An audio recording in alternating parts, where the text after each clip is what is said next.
Welcome to episode 64 of the Food Grads Podcast, a podcast where we explore careers in the food, beverage, and agricultural industries.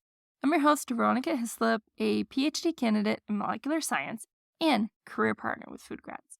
This week on the podcast, I interviewed Abby Thiel, researcher at Wageningen University and Research.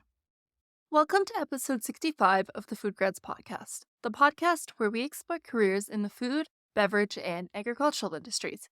I'm your host, Veronica Hislop, a PhD candidate in molecular science and career partner with Food Grads.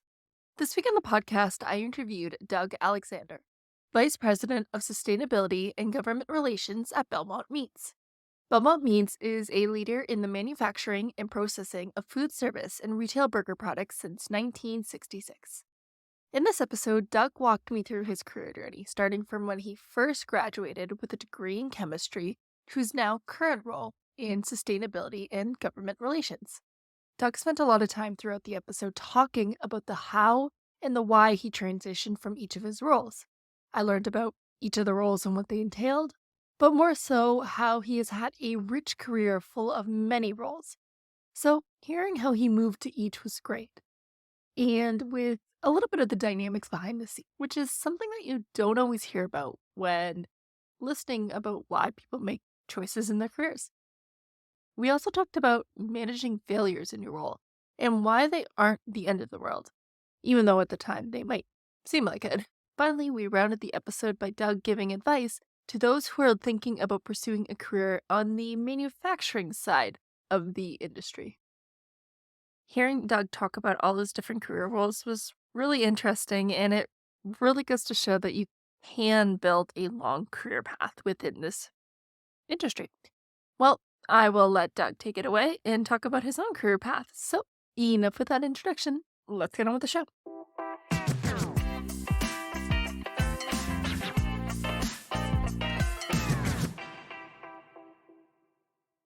Amazing. Well, thank you so much, Doug, for taking time to come on the show. I put out a message on LinkedIn that I was looking to interview some more people who are on the manufacturing side of the food industry because a lot of you individuals don't like to have as much of a social media presence, which is understandably so. But I'm so happy that I got your name put in, and thank you for coming on the show. Oh, I really appreciate the opportunity. Thank you for the invitation. Well, I think that you would be able to do a much better job at explaining who you are than I can. So why don't we get started by talking about what your current role is, and then we'll take it from there. Yeah, so I'm currently Vice President of Sustainability and Government Relations. Predominantly, that involves ESG initiatives as well as industry and government relations. So, being on boards of industry associations like Food and Beverage Ontario, Meat and Poultry Ontario, on the Innovation Advisory Council of the Food Innovations Network, as well as the chair of the Agricultural Adaptation Council. Very busy man. And you know what? For the last 10 years, I've been, more than that, probably 15. I've been spending a fair amount of my time reinvesting back into an industry that's done very well by me. Before we continue on to just talk about your career path, you said the term ESG, and I just want to make sure. What does that mean? Environmental, social responsibility, and good governance. So ESG is a very Okay. common topic, and not that many people really fully understand it, but essentially, it's really just giving yourself credit for all the good things you do. Okay. Well, I know that we're going to start to talk about that as we continue in your role. And one of the reasons I wanted to get you on is to just walk us through your career path, because I think that there's been a lot of you didn't take a role where you were a plant manager for 20 years and then here you are. You've done a lot of different things, and I'd love to start from when you if you want to start from when you got out of school because you have a chemistry degree. Like, how did you get into manufacturing? And like, let's just go through that journey. Sure. So finishing up high school, I had the opportunity, because I couldn't afford it, to take a year off and rethink what the heck I was going to do. And some of my classmates, when we had grade 13, went on into medical school and engineering and a few other professions. And I really wasn't quite sure what to do. So taking the year to save some money, worked full time. And I decided, I asked my mom, what should I do? And she said, don't work in auto. Those jobs stop and start. But if you work in the food industry, you'll have a job for life. And I'm like, why? People got to eat. So at the end of the day, aside from oxygen and water, and there's not a lot of industry around oxygen production, but the food industry certainly has been incredibly good for me.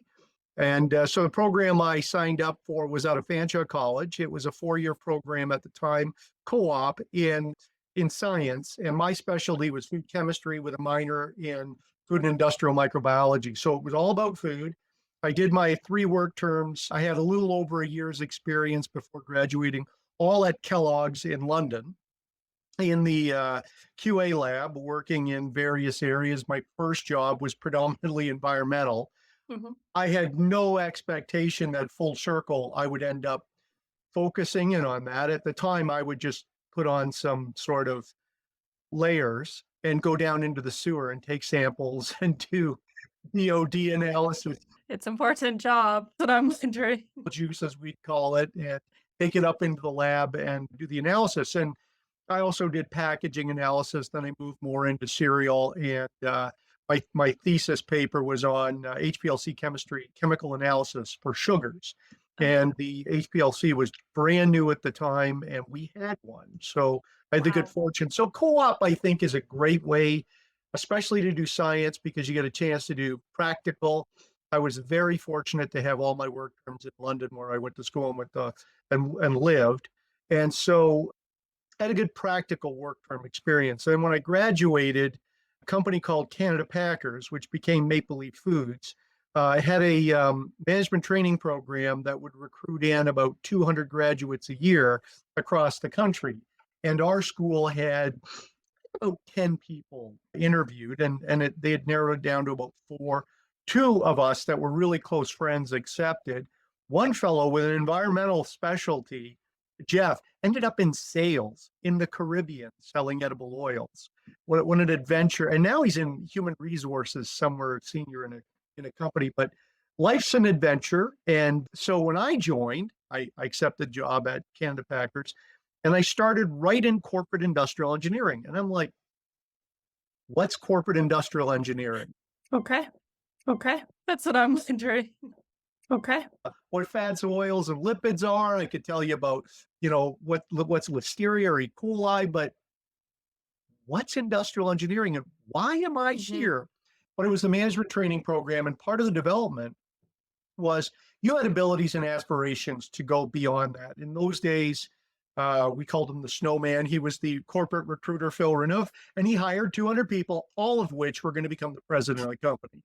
There's about 20,000 employees, and yeah, it might have become a bit of a crowded field, but we all were fairly ambitious. We were all fairly hardworking, and we wanted to be rewarded for our efforts. And it really wasn't about a linear stream in our careers. What we learned very quickly was school taught you how to learn, and then you started learning when you started working. And so going into a completely alien environment like industrial engineering, the purpose was for me to become an operational expert, to understand how cost of goods sold, how efficiencies are, how products are produced en masse.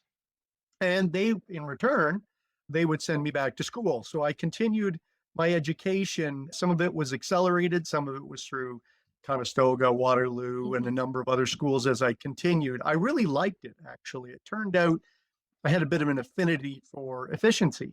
And so, I started right in production operations through corporate industrial engineering. I did a number of projects. And after a certain period of time, I was to move to another facility. But like the management training program was designed for, if a leader, like a general manager of a business, liked your abilities and you were developing your skills, he or she may take you on and bring you into their operation under a specific role. Okay. So it was kind of like a, used car parking lot where, "Oh, geez, that's a nice looking one over there. I might take that for a spin." And off I went. I was in the Kitchener plant. I was supposed to go out west to Red Deer, Alberta, and work in the boat after 6 months of projects. So my first project was on the slaughter line, and it was to find a way to separate water from blood, which was affecting our vitamin business that our Canada Packers that they used every That's part of the animal. And so I did a bunch of studies and I got very dirty and I understood much more about manufacturing. I really liked the food industry and particularly the culture of the meat industry. Huh. Believe it or not, the camaraderie was unreal. And so when I had the opportunity to stay at our Kitchener operation, where this my most recent project was, because they hooked me and pulled me in, I thought, okay, well, what am I going to do? And they said, well, we'll bring you in as a production clerk, which is essentially an accounting role. And so I went from industrial engineering, while I still continued that education, I set up a laboratory there. They didn't have a fat analysis lab and they didn't do very much in the way of microbiology. They were farming it all out. And I just set one up, hired a couple of co op students, and got that rolling while I still kept some of my IE projects going. And I also did the clerical job, which was efficiency reporting, energy reporting, and doing reconciliation of ARAP for maintenance, which I discovered I was really bad Sorry, at. what's the AR and And AP? accounts receivable, accounts Gotcha. payable. So I was lining up purchase orders with invoices, with Okay. documents, and yeah, I wasn't. I'm really glad I didn't become a CPA because it was not my strength, the rigor around. So, but I learned it and I learned the essentials around that. I learned the analysis of operations, which I really enjoyed around efficiency. So I took my science education and I invested back in contribution to the business by starting up a lab and helping with microbiology. And I felt that was use of my Mhm. education to continue to reinvest and contribute to the business Yeah. by doing what they didn't have, and they were reinvesting in me, teaching me A, continuing education around industrial engineering, and B, around basic operational accounting and efficiency measurements, clerical work. And that really taught me how a career really works. And the career really is best designed in what can you contribute and what does the company invest in you for your development. And as you evolve and develop in your career, you continue to reinvest what you've learned. So as I progressed, I wanted to learn more and more areas of the business. So I was in fresh meats slaughter for a little over a year, and then I moved into our chemicals division, and I worked in the biochemicals plant where we extracted gelatin from pig skins and bones, and all like Yeah. didn't waste any part of the animal. So, and it went into pharmaceutical grade. So it was a completely different Yeah. industry than primary slaughter. And I moved out of the clerical and the engineering part into direct production supervision. As I was moving through, I supervised a cutting line operation. I trained as a production floor supervisor in the meat packing plant. Then I went to the gelatin plant in the same company and was a shift supervisor working rotating shifts. But now it's a chemical plant.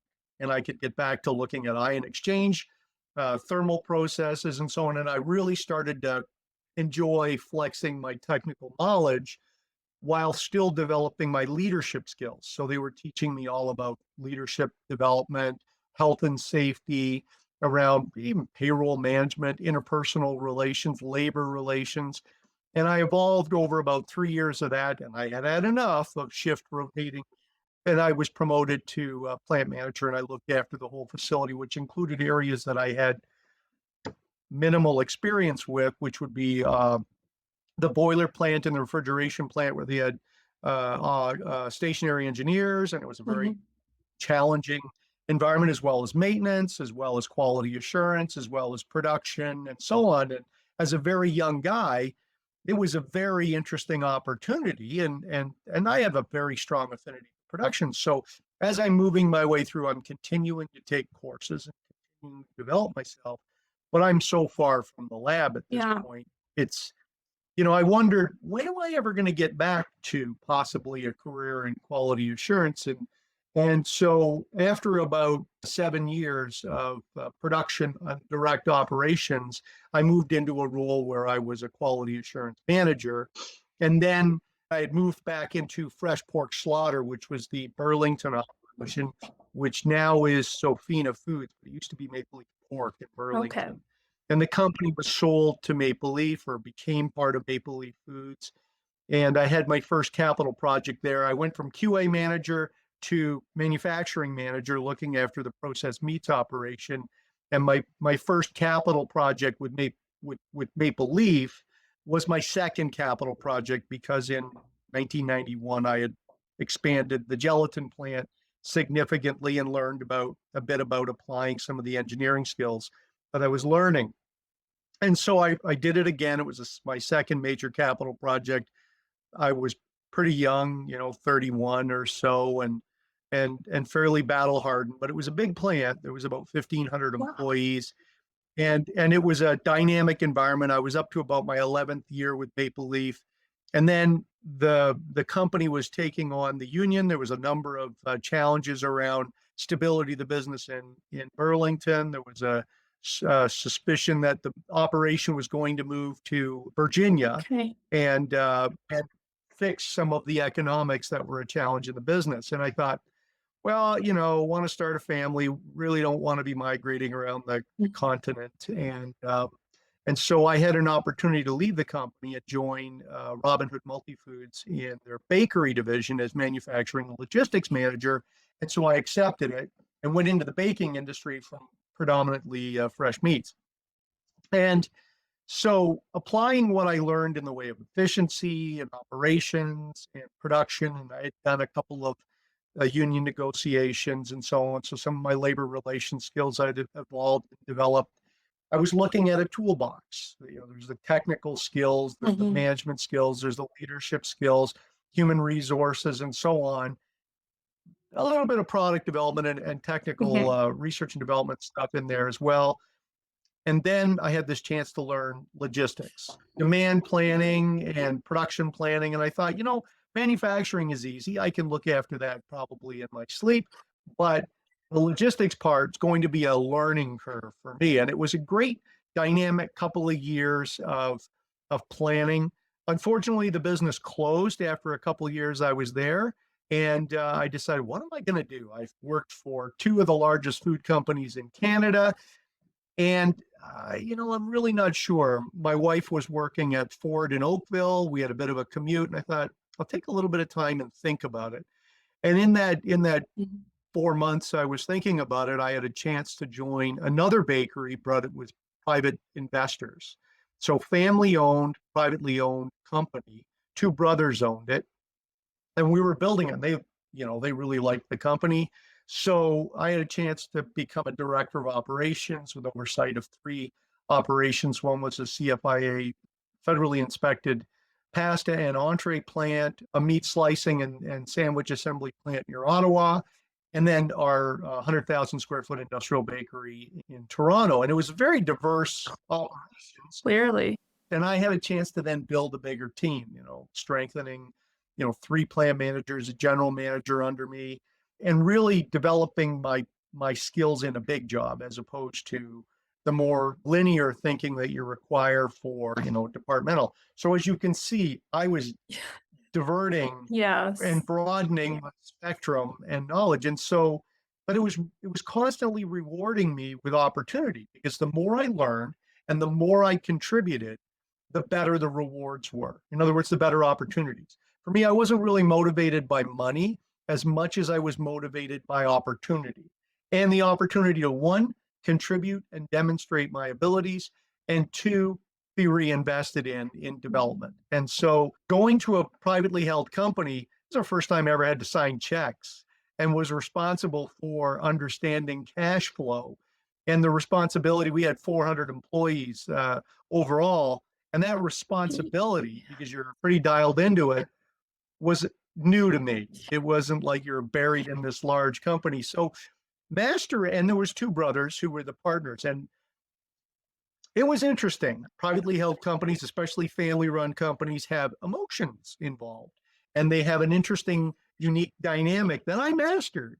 One of the owner's wives would babysit my kids. I would get to know his kids and, travel Mhm. together. And it was almost like family, which sometimes can be negative when you're not getting along. And so I quite often, the two brothers were my age and maybe a little younger and way better looking, but they would fight like cat and dog. And when you're in the middle of that, it was new for Mhm. me. And so the emotions and managing privately held companies was another evolution in my career. And so getting to know how that dynamic works, and in, privately owned companies, even if it's 30 to 50 million dollars, it's a significant responsibility personally. And the money is really important at that point because it goes from the customer into your bank, paid out, and hopefully there's something left over at the end to reward the investors. Fast forward, I became an equity partner in the business, a minority partner, and that was the next evolution in my Mhm. career, was that ultimate responsibility as a director of a company and the dynamics around that. And perhaps how, a board of directors works and the dynamics around egos and Mhm. things like that.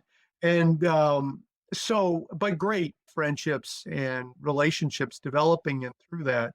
And so mastering basic operations of a business, learning how to manage the economics of a business, cost of goods sold, relationships with customers, things like that. I really never strengthened my skills in sales.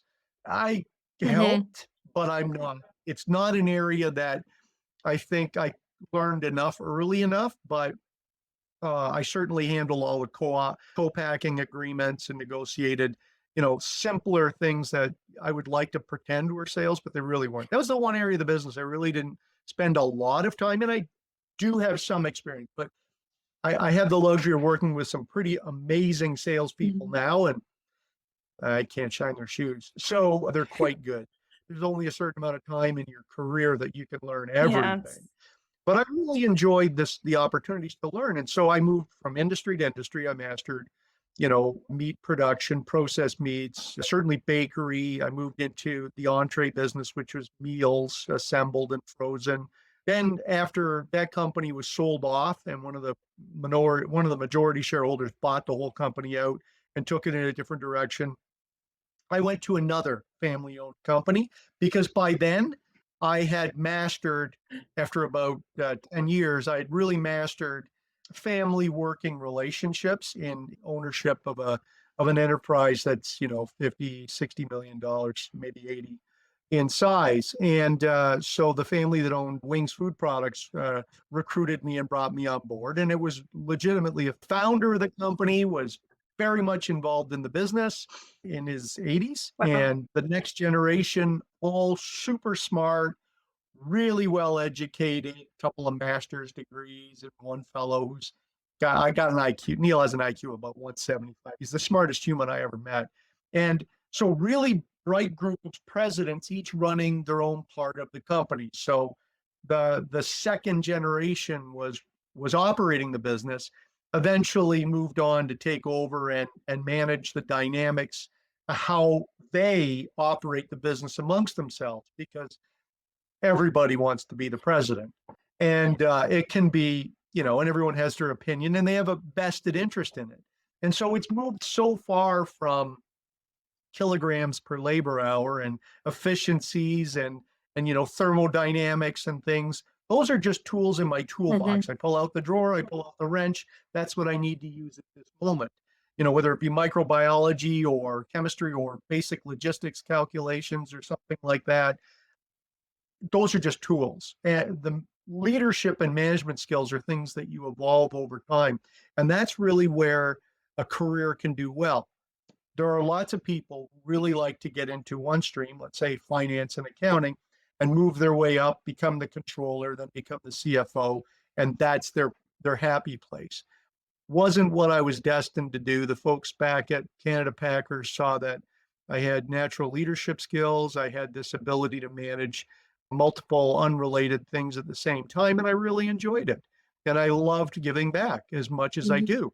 So in this process, I started applying for grants for some of the capital projects I was doing along the way. I think I built about 7 major construction operations, and I watched in the news other companies getting approved for grants. I'm like, how come I keep getting turned down? How does Yeah. this work for me?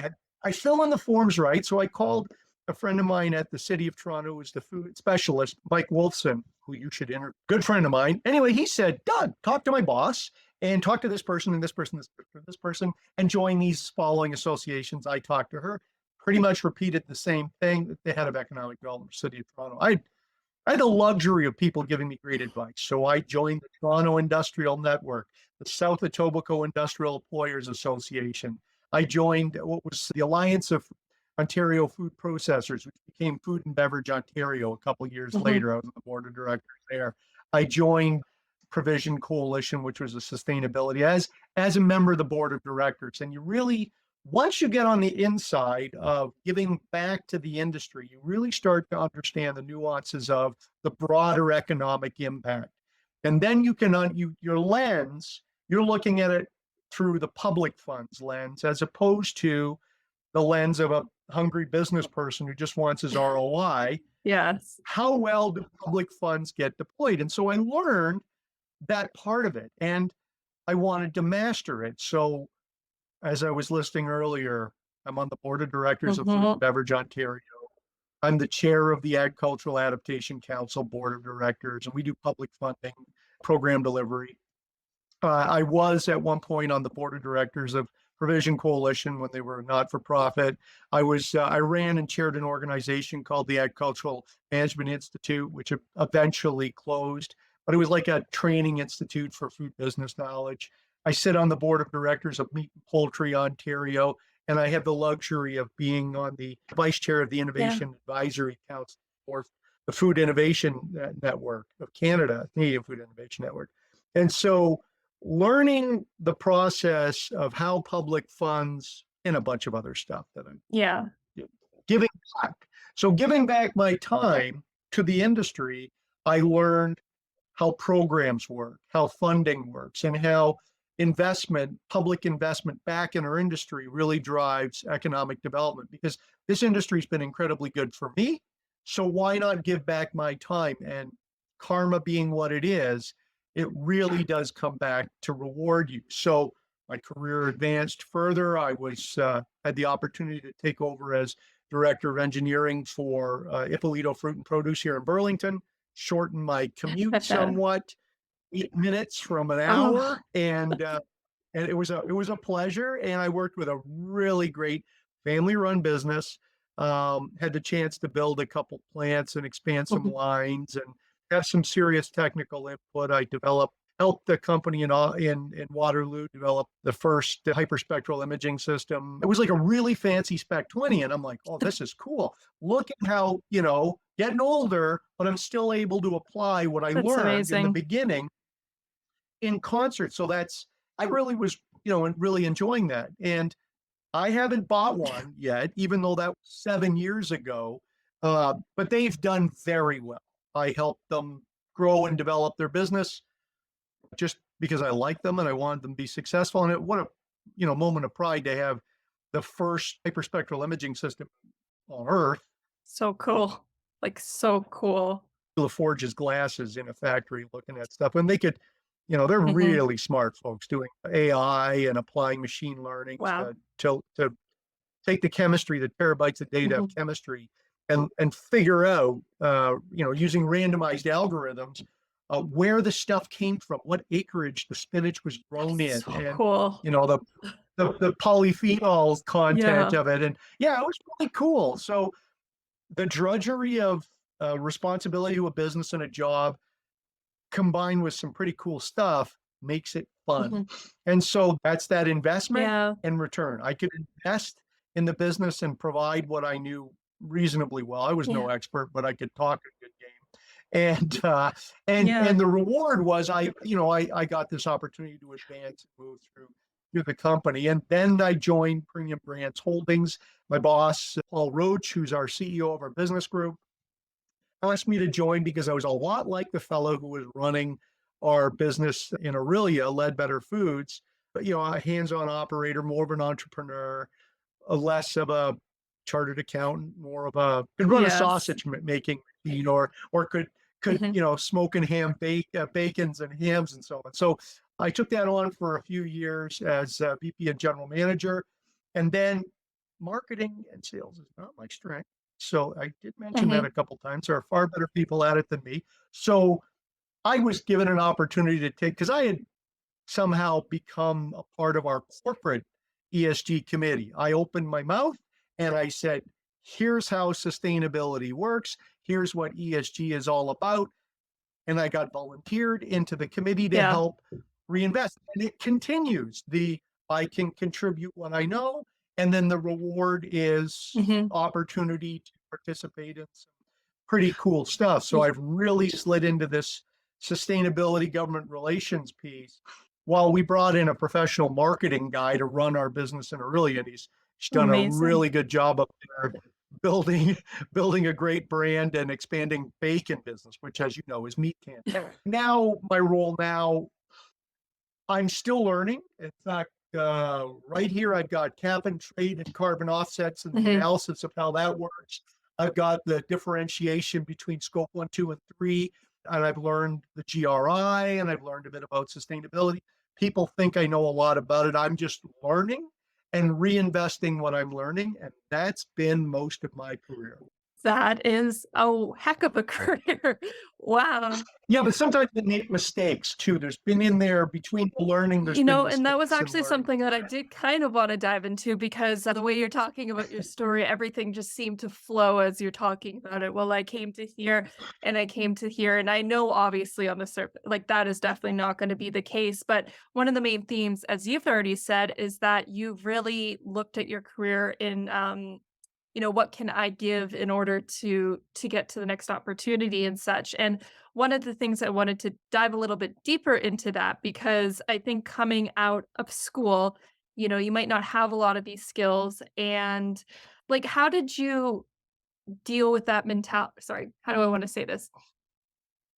Did you actively search out the next roles each time or was it something that you were just on the floor doing your thing, and then you, like, mentioned an offhand comment, and someone is like, "Oh, here's a job that I would like." Is that how how did it go? Career development and evolution is a skill. So I have and I still get calls for opportunities. And so the best way to develop and grow is within the same company. That for sure is the best. Doesn't always work out that way. Companies, it used to be job for life Mhm, was the way that my mother described the food industry. You got a job for life. And everyone I worked with at Canada Packers, that some of them are still probably working at Maple Leaf, had this mindset that I'm going to go work for this company and I'm going to retire here. Then 15 to 20 years later, the trend was more that you would have a career with about 7 mhm, changes within your career. So maybe every 5 years, 6 years, you would move to something different into another company. And that was because companies either got bought, sold, or mhm, closed, or you got a boss that maybe there wasn't the chemistry that you really needed. And sometimes you got to make that hard decision that it's time to move on. And sometimes you have to make the decision that, this is an opportunity where if I have done a good job on succession planning, and that's where the giving back is, you have to develop and train your people. You mhm, absolutely have to take the people that are so giving back is also developing that next succession plan. And if you're quite good at it, or you're quite fortunate to have somebody to backfill you, moving to the next role becomes very important. So that's probably the most important message I can give is always ensure that you're giving back to your peers within work to provide them the same opportunities you have. mhm. It's not about competing and cutting each other's throats. It's about helping each other move forward. All boats rise with the tides. So it's worked very well for me.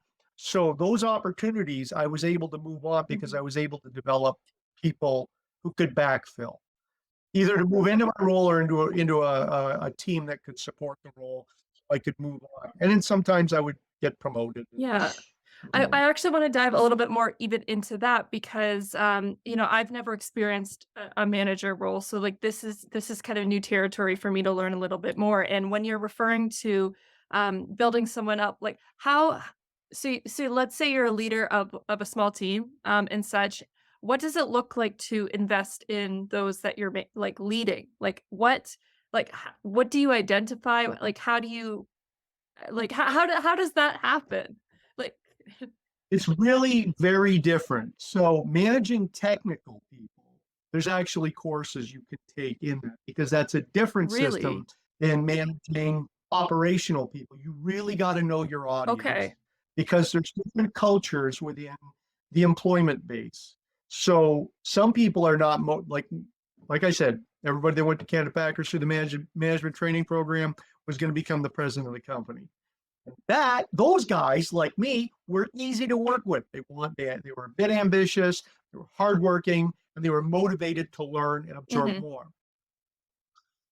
Had the pleasure of working with a young fella who had just entered the food industry a few years ago and was like a sponge, but he had similar attributes: ambition, willingness to learn, hardworking, and so reinvesting in him gave him an opportunity to do what I did years ago. And I could probably look back and mark on a list a lot of people. I've hired thousands of hourly people. I've had the pleasure of hiring a lot of salaried people and developing them.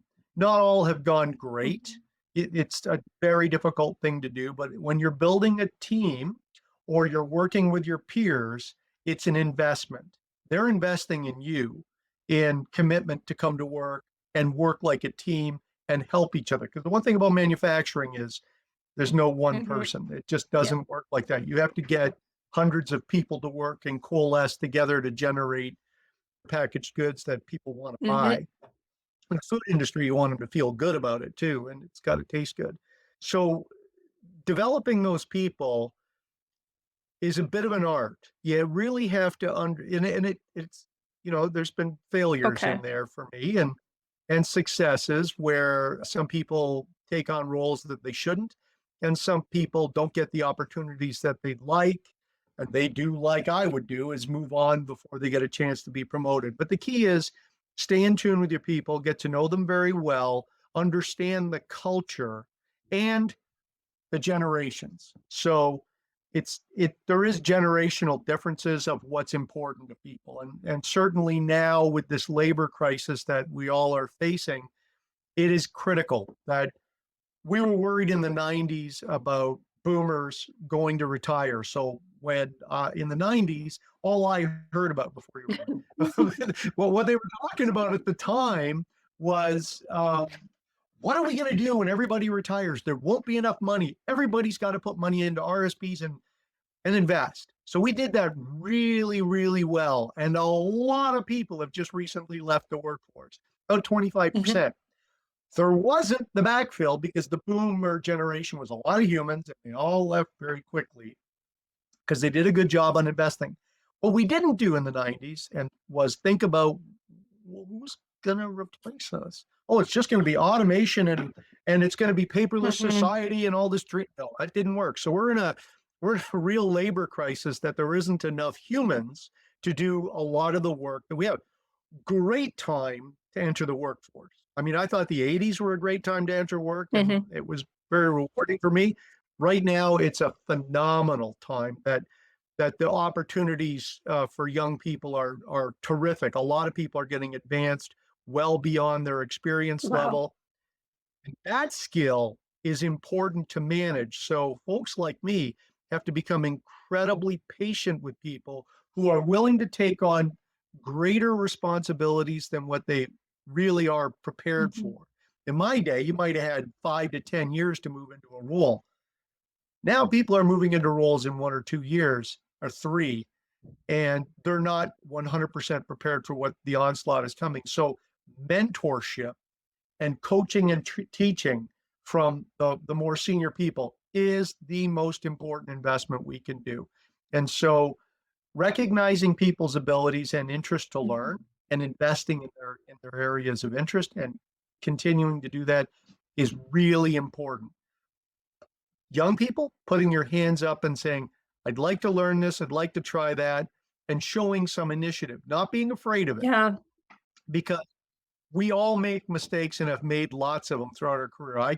You don't have enough time for me to go on about the mistakes I've made in my career, and things I wish I could have done Hmm. differently. But I learned from each and every one. And although at the moment it felt devastatingly horrible, I got over it. So did my Yeah. boss. And we moved on, and I learned something, and I tried not to do it ever again. And so young people have to really embrace, especially when they're taking on more than what they're really prepared for, because there's a vacuum and there's a need for people to move into broader responsibilities, areas outside of their comfort zone. Yeah. That that skill set and that fearless mentality, you got to be prepared to make mistakes, and you got to be prepared for your people to make mistakes, and you got to be prepared to reinvest and shore them up and protect them from failure as best you can, because it's going to happen, and you want to minimize the damage as much as Mhm. possible. Otherwise, you get paralysis and everything Yeah. stops. And that doesn't work very well when there's a shortage Well, of. because the podcast is more directed to younger listeners, so you're mentioning about protecting from the employer's standpoint, but, being fearless, it is scary. You're dealing with lots of money, lots of potential waste. The food industry is like, manufacturing is very fast-paced, and when it's felt when a day is not productive enough. So how do you embrace fearlessness to know that you're going to make mistakes, but it's like, I feel like there's a range of mistakes, like, you feel like, "Well, if I mess up today, like, today's the day that I'm out." Like, how do you manage So that? So some of the best people to hire are people that have been terminated. So if that happens to anyone, don't ever feel that bad that your career is over. Hmm. It's just a mistake. And another fellow who's interviewing you probably went through the same thing. Huh. So that lens, you'd have to be one arrogant individual to expect that no one is going to make mistakes. The best people out there who have made mistakes have the strong emotional intelligence to know what they've done wrong, and learn from it. And hopefully they've had, a team around them that can help them learn what went wrong and how do they prevent it and not be embarrassed or Mhm. ashamed about it. It's just part of learning. It's no different than going in and writing your grade 9 math test and failing it. Okay, well, you Uh, got to try a little harder and study a little yeah. more. It's not the end of the world. At the time, it might Mhm. feel like that. And you look back at it, it's like, oh, that's nothing. You should see what I can do now. I can really mess things up. So having it's important for managers to build up the confidence of young people. It's important for young people to look to somebody who's going to manage them well. That interpersonal relationship is important. Asking those questions ahead of time is really important. So the interviewing process, or the early part of your career, you take a job on, you go, I'd like to work in that area over there in a couple of years. I'd like to try that out, or maybe sooner. Ask questions. Maybe ask if you can participate in that department for a little while, just to learn it. Because if they're a smart manager, they're going to give you a chance, but you have to step up and speak up. You really have to. Don't be afraid to make mistakes, and lifelong learning. You really must do your homework. It's really important. If you're going to take something on that's new, don't assume you know anything about it. In fact, assume you know nothing about it. Make no assumptions, and make the effort to go back to first principles and learn. And where you don't, self-taught to a degree, and have other people teach you, maybe taking courses or learning at work. It comes from asking questions, building relationships with people you work with, and maybe helping out. Like if you have a spare 30 minutes, instead of playing some game, maybe help out a peer in another department and learn what they're doing, and maybe make their life a little easier if you learn a little bit about their department, like, accounts receivable or Mhm. payables, and learn how that works and how you balance cash flow. Although that may not be terribly exciting, but it's important to know long term about how a business functions. It's no Mhm. different than the physiology of a person. You've got to have blood or oxygen and things like that. Cash, what keeps a Mhm. business alive. So people lose sight of that. But especially technical people, if you work in quality assurance, you get a little bit isolated, particularly now where HACCP just overwhelms you, and GFSI, the Global Food Safety Initiative. I've written a number of programs in both HACCP and in SQF and BRC, and that's daunting. Like just learning that is Yeah. one thing. To move away from that to take on something else takes a bit of courage and interest. You don't necessarily have to quit what you're doing to learn something new in another area. Manage your time well, look and think about it. So my career progressed in a manner that was Hmm. lateral and forward and sometimes Yeah. backwards. I would take a step backwards to learn something that I didn't really master or know to be able to move forward later. And those are all things that in a career you think about, okay, what's the next course in business that I'm working in that I need to learn? Yeah. And that takes initiative, that takes asking questions, that takes relationships. You have to come out of your shell, talk to your peers around you, and really and take advantage of both your boss, other managers within the business, and human resources. And just talk about, hey, you know what? I'd like to take a little bit of time and understand a little bit more about this. And although we're all busy, it's very Mhm. important for good leaders to reinvest back in people like that. I think that's so great. That's really good advice. And from what I've learned in my time, like as someone I've done some co-op positions in the food industry, I also did work in QA for a year. And one thing that I've been amazed about with this industry, Ontario, the food menu, is just the potential, and we've seen it with your career, is just the opportunities that are available that you don't necessarily have to go in saying, okay, well, I'm going to become the president, but you can just look at the next opportunity because I think you've also touched upon it that each of these facilities has their own culture. You know, a family owned business is going to feel different than that of maybe a larger organization. And there's a lot of potential to move around and see what works for you, to go for the next opportunity, to learn as much as you can. That it's just, it's so many opportunities that maybe other sectors won't give you. So that really is amazing. And Facebook's pretty amazing to reconnect with old bosses. So my the first fellow who gave me an opportunity to move out of production supervision into plant management is a Facebook friend. He lives in Dallas, Texas now, and has retired. He doesn't remember the impact he had on my life. He just remembers the Mhm. relationship we had. But that guy taught me things about life that I could never, like, conversations like when you're in a high stress environment, it's like, have you thought about taking counseling? Have you thought about getting maybe some advice? That kind of human behavior is really important, not just to think about a person in terms of the job and the box that you work in, but think of them as a human Mhm. being. And when you see them under stress, give them some personal advice to help them get through that. Not just advice that you would be able to give them how to deal with it, maybe help where to find or advice where to find help, how to deal with it. And so that guy, I whenever he answers my Facebook messages or posts, it takes you right back to that moment in Mhm. 1988 or 89 when I was sweating bullets thinking, oh my God, how do I get through this? And he'd be right there calmly help me get through it because he'd been through the same thing himself. I didn't know he had felt the same way until one day he took the time to tell me that. And that impacted my life tremendously Mhm. for the rest of my career, that genuine give back mentality. And there's been lots of managers and people I've worked with through my career that are close friends, people that have worked for me that don't hate me, that are still good friends of mine. One I talked to for 2 hours on the phone yesterday who's just recently retired.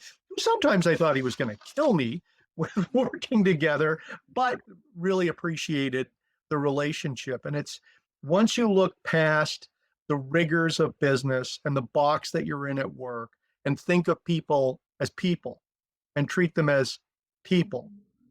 then the dynamics change. And as a young person, you have to think of yourself the same way. I'm just a human being doing the best that I can, and I'm going to try and contribute, learn, reinvest in the business. And I hope that the business is going to reinvest back in me and teach me and develop me. And that's how your career path goes. Sometimes it means outside of the business, sometimes it means within the business. It really is just a matter of timing. And I'd like to believe that through my career, everything I left in my past are still see me the same way positively as I think of them now. And so even classmates from, back in college are still close to me, and we still advise each other like people how to deal with things in life. Some of it's work, some of it's just life challenges. And that's important in work because there's really a great deal of harmony between your personal life and your work Mhm. life. If you try to separate it, it's not going to be the same. You don't want to integrate too Yeah. much because that's unhealthy. But I think that when people recognize each other as just human beings and reinvest in them, things go very well and badly. Well, I think I'm going to end it there, even though I know that we could keep talking for another hour, maybe even two, about a lot of different things that you spoke about. But I I can. know, but I think that's great. It just shows that you've had this rich career of many different experiences, and that you're just a person who's taken each opportunity, learned a little along the way, applied it, and just kept on going. So I'm gonna leave it there. So thank you so much, Doug, for taking time to come on the show. Before I do let you go, though, where can people find you? Well, they can find me on LinkedIn like you did, and I'm usually pretty good at accepting. I'm happy to have you share my email address, and they can shoot me a Okay. note, and I'm happy to mentor and coach. They can look up Food and Beverage Ontario. I'm on the Hmm. website, or on Meat and Poultry Ontario, or Agricultural Adaptation Council, and they can reach me through there. But the easiest thing would be for me to give you my work email, and you could post it on there. People could write me and ask me, as long as they're not trying to sell me duck. I'm good. I can't make promises on that one, but I will make sure to share that in the notes. So again, thank you, Doug, for coming on the show. Thank you, Veronica, for the opportunity. I really appreciate it, and you have a great evening.